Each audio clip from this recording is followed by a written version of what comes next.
सुशीला सीतापुर गांव में अपने बेटे अंकित के साथ रहती थी। सुशीला के पति का देहांत हो चुका था। सुशीला एक दाई का काम करती थी। गांव में गरीब घरों की बहू बेटियां जो डिलीवरी के लिए हॉस्पिटल नहीं जा पाते थे, उनके घर में ही सुशीला की मदद से बच्चे की डिलीवरी हो जाती थी। सुशीला बहुत ही समझदार दाई थी। गांव की औरतें उस पर बहुत विश्वास करती थी। एक दिन, अरे सुशीला दाई, जल्दी चलो सुमित्रा के घर। रुको, मैं अपना थैला उठा लूं। अरे रामू भैया, अंकित स्कूल से आएगा तो उसे बोल दोगे जरा, मैं सुमित्रा के घर जा रही हूँ।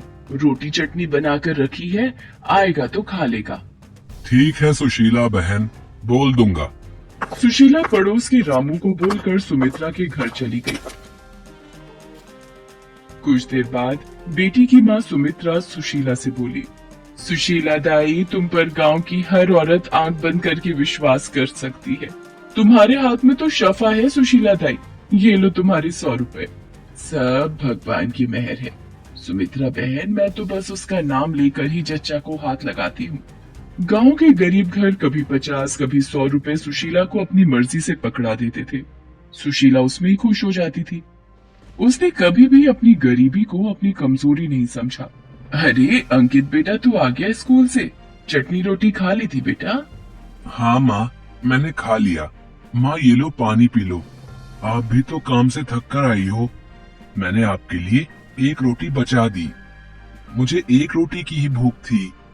मेरा लाल, मेरा बच्चा, तू मेरा कितना ख्याल रखता है। सुशीला और अंकित दोनों माँ बेटे अपनी छोटी सी दुनिया में खुश थे। धीरे धीरे वक्त में करवट ली। अब अंकित बड़ा हो चुका था। गांव में ही रहकर अंकित ने शहर के प्राइवेट कॉलेज से अच्छे नंबर से ग्रेजुएशन की डिग्री प्राप्त की थी। सुशीला अब उम्र के साथ बूढ़ी हो चली थी। आंखें भी कमजोर हो गई थी। इसलिए अब सुशीला ने कुछ साल पहले दाई का काम छोड़ दिया था। सुशीला ने गांव छोड़ दिया था। अब वो और अंकित शहर में किराए के मकान में रहते थे। अंकित बेटा, ये ले, तेरे लिए भिंडी की सब्जी और रोटी बना दी है। ये तेरा खाने का डिब्बा। माँ तुम मेरा कितना ख्याल रखती हो। अपनी सेहत का भी ध्यान रखा करो। अंकित एक ऑफिस में 20,000 रुपए माह की नौकरी करता था, जिसमें से 8,000 घर का किराया और बिजली पानी अलग। बाकी जो थोड़े पैसे बचते वो घर के खर्च में लग जाते। एक दिन, देखो कल्पना, तुम मेरे बॉस की बेटी हो। वो कभी भी हमारी शादी को मंजूरी नहीं देंगे। नहीं अंकित, मैं तुमसे बहुत प्यार करती हूँ और सिर्फ तुम्ही से शादी करूंगी, वरना कुंवारी रहूंगी। कल्पना, मैं एक गरीब परिवार में पला बड़ा हूँ। जिंदगी के ऐशो आराम मैं तुम्हें नहीं दे पाऊंगा। मुझे कुछ नहीं सुनना अंकित, मैं बस तुमसे ही शादी करूंगी। जब ये बात कल्पना के पिता सुमेर चंद यानी कि अंकित के बॉस को पता चली तो उन्होंने साफ इनकार कर दिया। कल्पना, तुम्हारा दिमाग खराब हो गया है। तुम हमारे ऑफिस के एक मामूली वर्कर से शादी करना चाहती हो? अगर मेरी शादी अंकित से नहीं हुई तो मैं अपनी जान दे दूंगी पिताजी।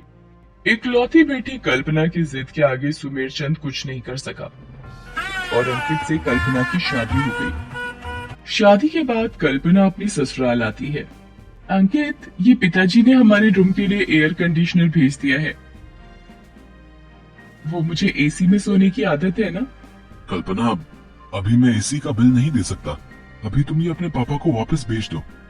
अंकित, मेरे पापा ने ये एसी इतने प्यार से मुझे दिया है, मैं वापस नहीं भेजूंगी। अंकित कमरे से बाहर आ जाता है। अंकित बेटा, इसमें बहू की कोई गलती नहीं है। उसे इन सब चीजों की बचपन से आदत है। तू लगवा दे एसी अगर उसका मन है तो। अंकित मजबूर होकर एसी लगवा देता है। एक दिन, थैंक यू भैया, कितना बिल हुआ? जी 1280 रुपए। अंकित, आज संडे था तो ये मैंने खाने पीने की कुछ चीजें ऑर्डर की थी। 1280 रुपए देना, डिलीवरी बॉय को देना है। कल्पना, 1280 रुपए का खाना? पर आज तो माँ ने तुम्हारे लिए घर पर अपने हाथों से कचौड़ी आलू बना लिए थे ना। पर मुझे पिज्जा, बर्गर, कोक वगैरह का मन था, इसलिए मैंने ऑर्डर कर दिया। मैं माँ जी के हाथ का इतना ऑयली फूड नहीं खा सकती। कोई बात नहीं बहू, ये लो पैसे और उस लड़के को दे दो, वो कब से खड़ा है। अंकित बेटा, कोई बात नहीं, अब मंगा लिया तो गुस्सा मत हो बहू पर। कल्पना सारा दिन एसी चलाकर बैठती थी और आए दिन अंकित के पैसे खर्च करवाती रहती थी। एक दिन, क्या 10,000 रुपए? इतना बिजली का बिल?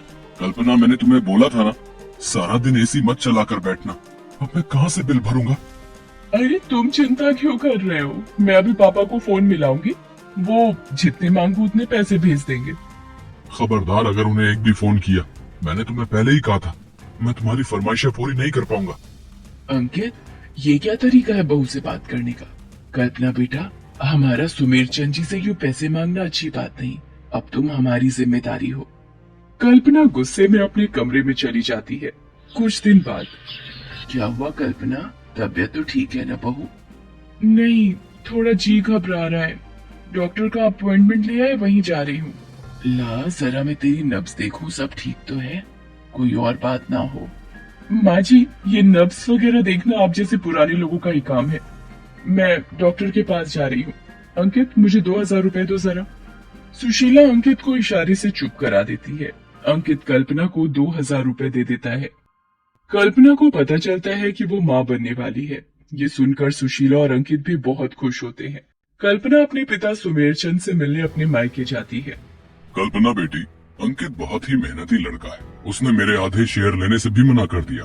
वो खुद कमा कर तुम्हें सारी खुशियाँ देना चाहता है। तुम्हारी सास भी बहुत नेक दिल है, अब तो माँ बनने वाली है, इसलिए खुश रहा कर। सुशीला हाथ खींचा होने पर भी कल्पना को खाने पीने की कोई कमी नहीं रखती थी। अपने बजट से बाहर अंकित भी पैसे खर्च कर देता था, पर कल्पना फिर भी खुश नहीं होती थी। जुलाई अगस्त का मानसून तेजी पर था। रोजाना मूसलाधार बारिश हो रही थी। एक दिन, अरे अंकित बेटा, बारिश तो रुकने का नाम ही नहीं ले रही है। रात के 11 बज रहे हैं, बिजली के शायद कहीं तारे टूटी हैं, तभी बहुत देर से लाइट गई हुई है। अंकित, मेरे पेट में बहुत दर्द हो रहा है, डॉक्टर को फोन मिलाओ। अंकित डॉक्टर को फोन मिलाता है, पर डॉक्टर उस वक्त शहर से बाहर गई हुई होती हैं। कल्पना, डॉक्टर शहर से बाहर गई हुई है। रुको, मैं पापा को फोन मिलाती हूँ। पापा, मेरी डॉक्टर शहर से बाहर गई हुई है, आओ प्लीज किसी डॉक्टर का पता करो पापा, मेरा दर्द बर्दाश्त नहीं हो रहा। समय बीत रहा था। कल्पना सुशीला को हाथ तक नहीं लगाने दे रही थी। बारिश से सड़कें पानी से भरी हुई थी, तो कोई टैक्सी वाला भी नहीं आ रहा था। अंकित बेटा, कोई भी डॉक्टर अभी ड्यूटी पर नहीं है, रात के 1 बज रहे हैं, फिर भी मैं कोशिश करता हूँ, कोई भी कॉन्ट्रैक्ट मिल जाए तो। कल्पना बेटा, मुझे सिर्फ एक बार देखने दे। नहीं, मैं ऐसे हाथ नहीं लगाने दूंगी।